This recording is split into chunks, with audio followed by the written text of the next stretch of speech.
Hello, welcome back to another little baking video that Clancy and I are going to be doing. Today is the second video in this little series I'm doing. Today I'm going to be making triple chocolate cookies, which are a firm favourite with all my family and friends. For this recipe you will need 1 egg, chocolate of your choice. I have chosen milk and white chocolate, golden caster sugar again, unsalted butter, self-raising flour, cocoa powder and vanilla extract. I will leave the ingredients and the method in the description so you are able to make these at home as well. A perfect triple chocolate cookie. Once you have washed your hands and put your apron on, it is time to preheat the oven to 180. As it turned out, for this time I ended up needing 4, so I would recommend 4. It's dependent on what size balls of cookie dough you want to do though. 3 baking trays. So then, because they will spread whilst they're in the oven, they only make a few, but they will spread whilst they are in there. Again, the same as last week, I am putting a little bit of butter on a piece of kitchen roll, and then you spread it around the baking tray with the kitchen roll. So then when you put baking paper on it, it will stick down to it. I am now about to put some baking paper over the tins, so then it won't stick down to the sticking to the tray.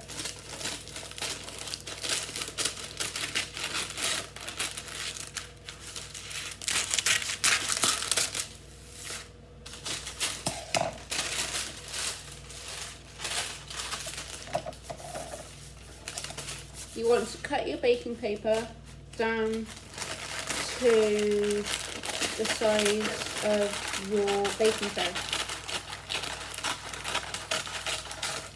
Now if you're like me and you have big baking trays that the baking paper doesn't want to stick to, don't worry, it will stick down once the cookies are on there because it will weigh it down. Now then, in a bowl, you want to put your 200 grams of butter and your 300 grams of caster sugar and cream them together. Do not worry, I had just washed my hands. A few comments, mainly from Clancy and my granny, that you couldn't really see what I was doing during each of the stages. So, to kind of prevent that from happening again, I have moved what I'm filming on around.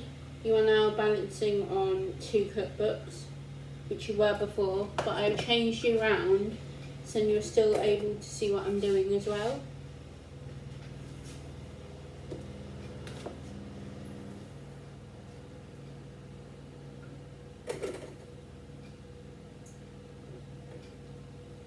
And so it will be easier for you to be able to follow along at home then as well.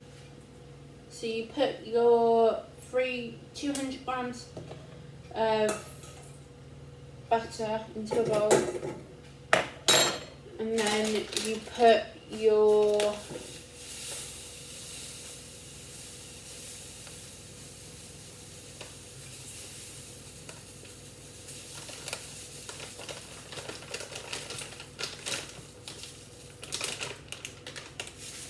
.300 grams of sugar into that.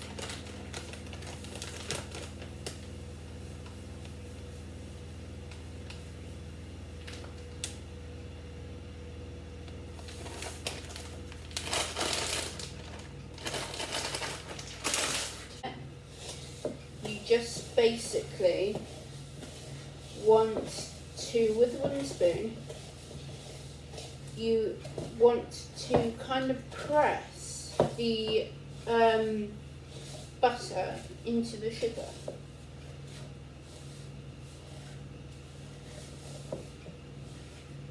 Which, when you're baking, is called creaming.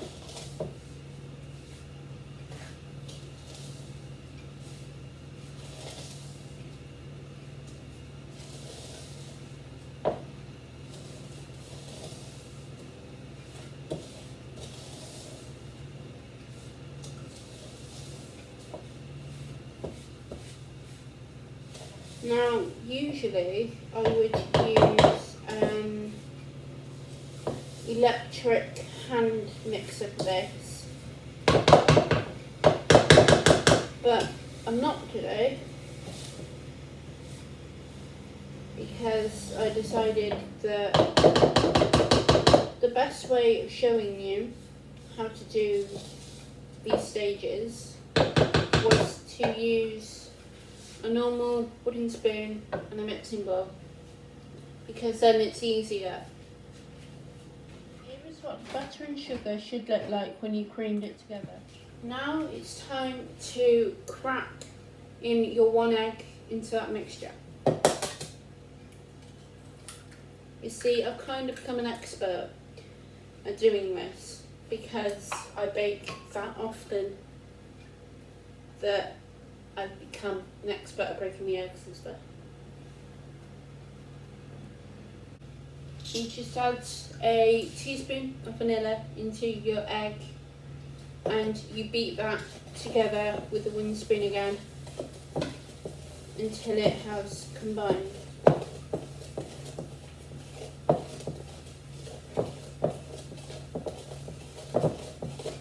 Which doesn't take very long at all.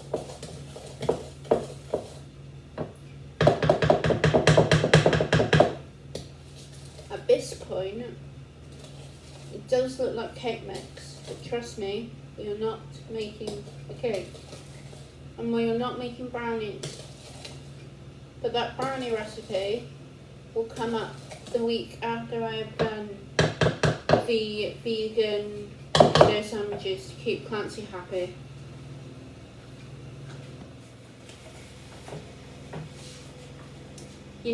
You then want to add in your flour, and you will need 275 grams of self-raising flour.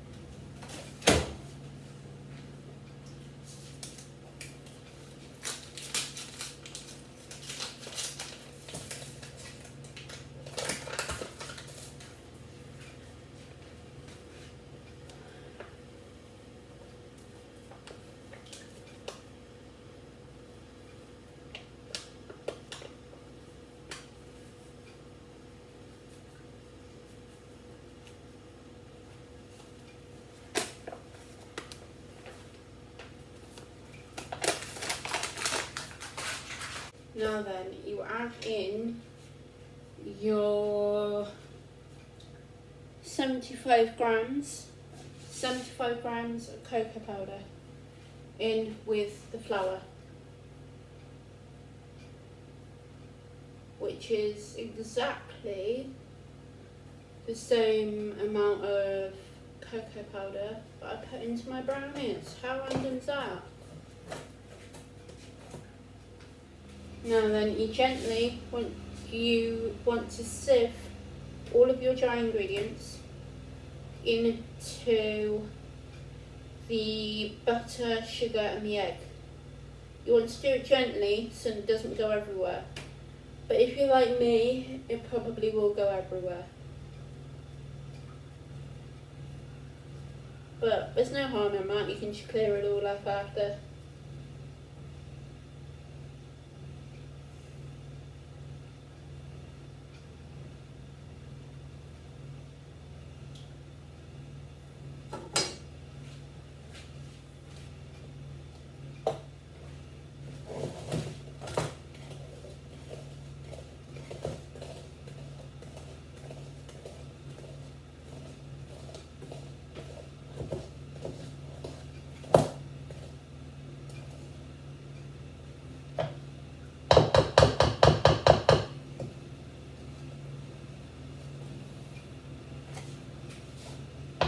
This can sometimes take quite a while.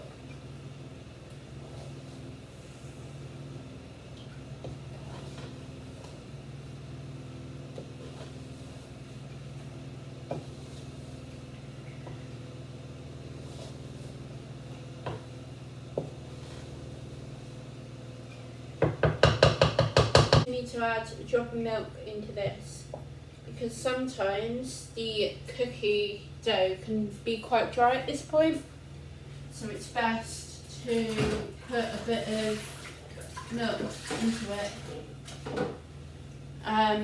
to kind of loosen it up a bit, so then you're able to roll it out into balls after.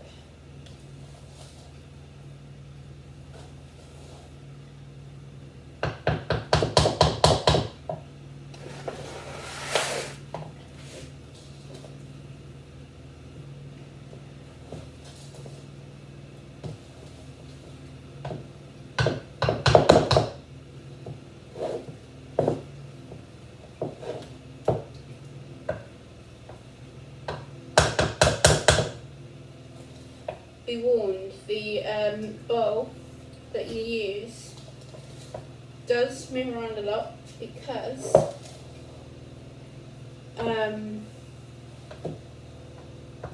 you have to mix it quite difficult, quite hard to be able to get everything in. The cookie dough should look like before you add in the chocolate, so that's after you've added in the egg and the dry ingredients and the milk as well. You then want to add in your white chocolate or whatever chocolate you are using into the mixture and then mix it around.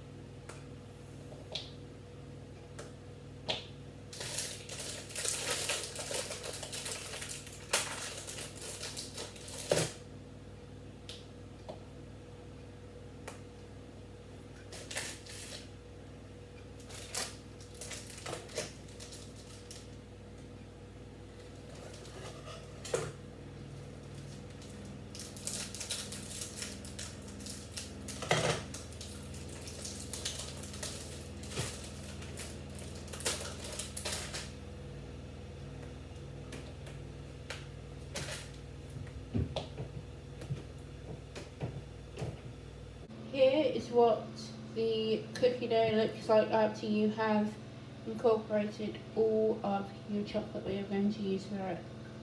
You can use any chocolate you like,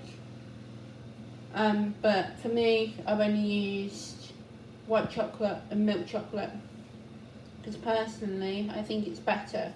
Now I put blue gloves on because the next stage of the recipe is to cookie dough, roll it into balls, which I'm doing now, as you can see, and then place them, spread them out onto a baking tray.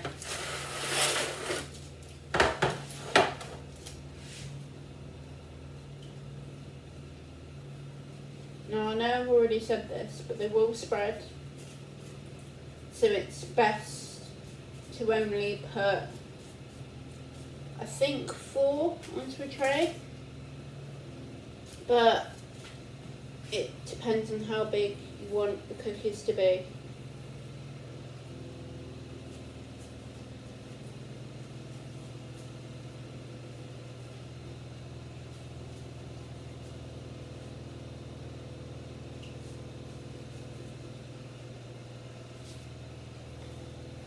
Now then, this is my second time trying to make these, because the first time I looked back over the footage and stuff and it just, something about it wasn't right. I don't know what about it wasn't right, but something about it wasn't right. So I have decided to redo them today for you. But the making today are going to go down to my mum's chemist because she runs a pharmacy in Leinster, and because they're doing such amazing work at the moment during lockdown, because everybody can't necessarily go out to go and get their prescriptions and stuff, so they are bringing them down to them. like they are offering a home delivery service to be able to go and take it down to them, which also means a lot more work. But I thought they might appreciate a big tray of cookies that they can have either this afternoon, or my mum will take them in tomorrow to work with her.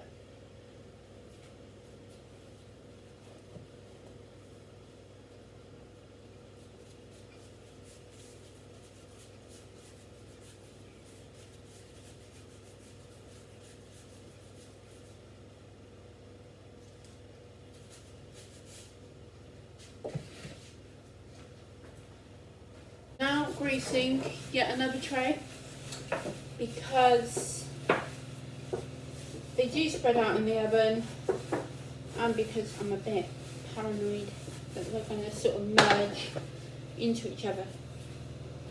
In this next bit, I talk about what you should do when your baking paper decides it wants to start shriveling up. To weigh it down a bit. Is how they should look before going into the oven. So whilst you wait for your cookies to bake, now will be the best time to disinfect your work surfaces and everything, but also to put on your musical choice and to sort of have a bit of a sing-along if you want to. I've got McFly on because I love McFly, and I have done ever since I was little. Ever since I was about 5, I have loved McFly, and that sort of carried on. The same with my passion with Disney. Like, over lockdown, my passion for Disney and my passion for McFly has kind of grown a bit, and I've started to love them again. This is how we look when they've just come out the oven, which was at 180 for 11 minutes, and they need to completely cool on these baking trays, because if you try and get them off now, they will be super gooey and super sticky, and they will probably just plop in your hands. So leave them to completely cool on the baking trays and to harden up, and then you can try them. Here is what they should look like after you have transferred them onto our eye rack to completely cool. And so at this point you can try one if you'd like to, but I would recommend leaving them to completely cool. Once they have completely cooled, you can then transfer them into a tin to be able to give to whoever, or you can keep them for yourself, which I would thoroughly recommend doing because they are very good. I wouldn't share them out, but because seeing as this is my second attempt, I thought I should. Here is my reaction to the triple chocolate now cookies. On camera, so you can see my reaction. Oh my god, they're so good. They're really, really good. Now, if you would like to make these with your family, please do. Please also like and comment and subscribe down below if you would like to see more baking videos. And you can also give me recommendations of what to do next as well. Bye!